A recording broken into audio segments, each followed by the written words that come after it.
上一期我们说到，路飞和索隆带着小玉甩掉了霍金斯，奔向荒野尽头的简陋村。在这里，路飞等人认识了茶馆老板阿赫和茶馆服务员小菊。小菊熬制了草药，治好了小玉的病症。突然来了2个不速之客，突袭了路飞等人，并且劫走了小玉。凯多手下的人造恶魔果实能力者统称为给付者，是一堆有各种动物特征能力的畸形家伙。这个猥琐的蝙蝠人不断的用剑语骚扰路飞和索隆。另一个邓林羊给付者则夹着小玉向另一个方向飞奔而去。索隆和路飞被蝙蝠人搞得十分难受，无暇顾及小玉。另一边的小菊见此情况，冲进茶馆，拿出一把武士刀就追了上去。索隆眼神非常犀利，一眼就看出小菊不是普通的服务员。给付者邓林人拥有邓林羊的特征，擅长奔跑跳跃，速度很快，非一般的人类能追上。小菊换了旁边的狗子，骑上狗子追了过去。路飞见状，甩出手臂抓住了狗子，和索隆一起弹射到狗子身上。蝙蝠人见没有困住2人，很不甘心，飞到狗子前面继续用剑语骚扰。路飞呼唤狗子躲开，接着跃上空中，一拳打向蝙蝠人。路飞有武装色，蝙蝠人居然也会武装色，一下子扛起了路飞一拳头。这个地方动漫组拖剧情的举动太过明显，为了拖时间，让蝙蝠人和路飞打了几个来回。无论是见闻色还是武装色，都堪比将军级别，把蝙蝠人刻画的和路飞势均力敌，甚至和路飞对拳后毫不吃力，似乎比路飞都厉害。怪不得这个不起眼的龙套给付者还有另一个称呼，海上第6皇帝，轻易蝠王第6皇，吊打未来海贼王。轻易蝠王轻松弹开路飞，随后飞走找自己的小伙伴邓灵王去了。索隆仔细一分析，就知道事情有点不对，这一看就是有预谋的诱拐。小菊非常赞同索隆的推测，这帮给付者敢这么做，背后一定有真打在指挥他们。而且那2个给付者逃走的方向只有一个目的地，那就是伯格镇。这个镇上有3个真打，霍金斯、霍尔德姆、斯皮德，还有30多个给付者。索隆看到小菊把敌方情报摸得这么详细，带着武士刀，眼神和身段一看就是练家子，肯定不是普通人。随口问道：“你不是个普通小姑娘吧？”小菊心里说：“我当然不是普通小姑娘，我是小伙子。”嘴上回应索隆说道：“我是武士。”索隆和小菊的推测可以说十分精确。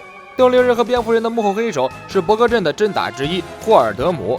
之前在酒里海滩的时候，小玉用小团子收服狒狒的事情被霍尔德姆知道。霍尔德姆认为这个小姑娘一定有很大的利用价值，于是指挥手下跑去绑架。不过他错就错在路飞和索隆的眼皮子底下绑架小玉，他的龙套生涯马上就要结束了。伯格镇，这是酒里最繁荣的地区了，镇上的人不仅衣食无忧，而且还有闲情雅致去做各种娱乐活动。闹市中的一个餐馆里，横纲扑倒，大吵大嚷。一想起他堂堂一个气势男儿，被那个独眼浪人索隆一个眼神吓萎了，自己就气不打一处。老子有钱有地位，还搞不定一个小局。旁边的一个老鼠给付者看不下去了，鄙视的看了不倒一眼。大石将军的指导思想是怎么说的？我等岂是与民同乐的那种下等贱人？自由恋爱是耻辱，公平竞争是扯淡，强抢民女才是正道。你把那个女的他家烧了，亲人杀光，让他无依无靠，给他逼上绝路，他还不主动投靠你？葡萄一听恍然大悟，直呼牛逼。看来自己对大石将军的指导思想领悟不深，真是受教了。小玉这边被邓灵人带进了一个黑洞洞的房间里，小玉迎面撞上了一头狮子，吓得他哇哇大哭起来。这个家伙就是伯格镇的3个真打之一霍尔德姆，肚子上长了一个狮子的傻屌。最有趣的是，霍尔德姆和这个狮子头是2个被迫长在一起的2个生物，他们互相嫌弃，互相攻击，谁也不让谁，每次都要搞个两败俱伤。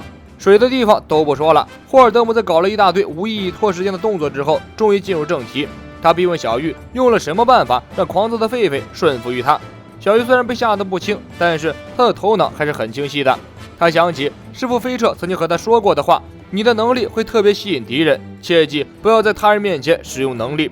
小玉下定决心，死也不松口。他欺骗霍尔德姆说，是因为可爱的自己容易引起动物的好感。霍尔德姆一巴掌扇过去：你可爱个屁，当我傻？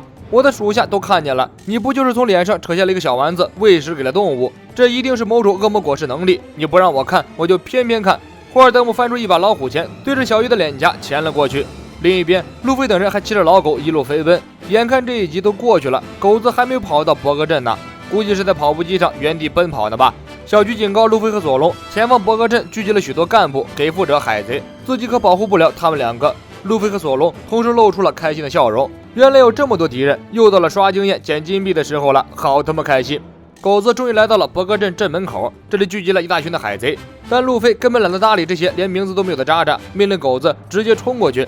距离博格镇不远的山腰，红心海贼团的贝波和伙伴们通过望远镜看到了路飞勇闯博格镇，吓得跳起来就跑去找他们的罗爸爸。罗一听路飞当家的来到和之国了，很高兴，这下子盟友又聚齐了。但是听说路飞和索隆进了博格镇，不用问，肯定又是去掐架的，我就服了他们了。到哪惹事儿？你是那个死神小学生吗？狗子跑了整整1集，终于跑进了博格镇。路飞大吼一声：“小玉，我们来救你了！”小菊忙捂住路飞的嘴巴，收声二货。原来博格镇上住满了凯多和大蛇的手下，就算有一部分平民百姓，也都是和大蛇将军有着各种各样关系的人。简单来说，他们没有绑架小玉，但都是绑架小玉的帮凶。20多年前，大蛇和凯多的人入侵了这里，将大多数房屋霸占，只留下了一些有利用价值的商人，其他的百姓都被赶了出去。留下的这些百姓也是为了一口饭吃，苟活在大蛇的淫威之下。这就是博格镇，看似繁华，实际上却充满了悲哀。小玉被绑架过来，百姓们只会睁一只眼闭一只眼，没有人会出头帮助路飞他们的，他们只能凭自己的能力在镇上寻找小玉，靠谁都靠不住。路飞一招霸王色震翻了门口的那群海贼，随即进了镇子。几个人在镇子漫无目的的寻找，突然从空中飞下来一个人，浑身赤裸，身上还有一个大大的手印，已经失去了意识。小菊一愣，这不是相扑选手吗？提到相扑，我们就会想到刚刚的那个横岗扑倒，看来这个家伙离挨揍已经不远了。博格镇的繁华地带，这里正在举行非常惨烈的相扑比赛，擂主就是扑倒，打败扑倒可以获得500金奖励。扑倒本人也是非常装叉的，说了一句：“无论多少人，只要台上能站得下，一起上都没有问题。”有2个不知死活的相扑选手互相看了看，上台挑战。下面还有人议论纷纷，2个人打1个，应该会有胜算吧？有胜算个屁！就算比赛没开始，我都知道结果了。扑倒和周围的这些相扑选手根本不在一个重量级，那些相扑选手顶多到扑倒的肚皮，看起来就像是一个人对战一群玩具一样，扑倒一掌就可以随便击飞一个人，人多有啥用？还不都是龙套？2个龙套相扑选手撞上扑倒的正面，那感觉就好像撞上了一座大楼一样，对方纹丝不动，自己直接被弹了回来，这还打个屁了！扑倒左右2下将这2个人放倒，台下一片欢呼，扑倒很得意，这个小破地方一个能打的都没有。根据现场的有效数字统计，和扑倒对决的人已有19人，而断掉骨头有手骨10根，脚骨15根，肋骨25根，头盖骨4个，脊骨7根，总共88根骨头被扑倒打折，其中还有4人失踪，简直就是吊打的实力。路飞看着满天飘动的相扑选手，内心突然热血澎湃，指挥狗子找到了扑倒的擂台，正赶上扑倒一巴掌扇飞了另外3个相扑选手，接受大家欢呼的高光时刻。他瞥见躲在人群中的小菊，十分高兴，认定小菊就是来特意看他的。路飞跳下狗子，趁着人多向大家打听小玉的下落，但是没人理会他，大家只关心一个话题：横岗扑倒大人的妻子居然是小菊。路飞想脱身，但是似乎晚了，扑倒指挥手下将路飞3人团团围住，这些小兵自然不在话下。当然人苦恼的是他们人多，趁着这帮人把路飞和索隆牵制住的时候，另一队人扛起小菊就跑。路飞跑过来给索隆一顿埋怨，怎么让敌人的眼皮子底下就劫走小菊了？索隆微微一笑，看这帮裸男太恶心了，而且小菊可不是普通的女人。小菊被带到扑倒面前，表面很柔弱，内心很开心，这正是他的目的所在，当面杀杀这些作威作福的博格镇官员的气焰。扑倒一见到冒昧的小菊，迫不及待地扑了上来，小菊拔出武士刀，跳过扑倒，一刀砍了他的发髻。这一下周围的群众都傻了，他们心中的大英雄扑倒大人居然被一个平民百姓的女子拒绝了，而且还被砍了发髻，这可是天大的侮辱。扑倒摸了摸自己的头发，意识到小菊不怀好意，他转过身，暴怒地大吼一声，一掌推了过来。小菊这一下避无可避，这时路飞跳过来，用大手掌扛下了扑倒的攻击。2人来来回回推了整整1分钟的手臂，同时弹开，接着在擂台边缘又挣扎了几十秒，终于结束了漫长的决斗，可谓是水的一批。接下来就是路飞和扑倒无聊的对决，这里就不多说了，因为在漫画里路飞直接一招秒了扑倒，动画为了拖延时间，直接降低了路飞的段位，把路飞描写的和普通的小喽啰一样的战斗力，随便一个凯多的小喽啰都能和路飞大战300回合，还能把路飞频频逼入绝境，简直让人无语。路飞和扑倒单挑消息很快传到了真打霍尔德姆这里，霍尔德姆根本不打算理会这些前来求助的属下，他现在正忙着救小鱼的脸颊呢。另外，霍尔德姆也听说了小鱼的另一项大罪，就是说了光月这个姓氏，在和之国这可是重罪，因为凯多和大蛇的人到处宣传光月是试图毁灭和之国的恶灵一族。霍尔德姆说着，用钳子狠狠地夹住小鱼的脸颊，试图扯下来团子。当霍尔德姆这边和小玉这边水完了，笔者又睡了一觉之后，路飞和扑倒的对决还在继续，我都惊呆了，我以为我按了倒放，然而并没有。路飞和扑倒之前不仅没打，反而还聊了半天，终于出手开打的时候，2人还是无意义的你来我往。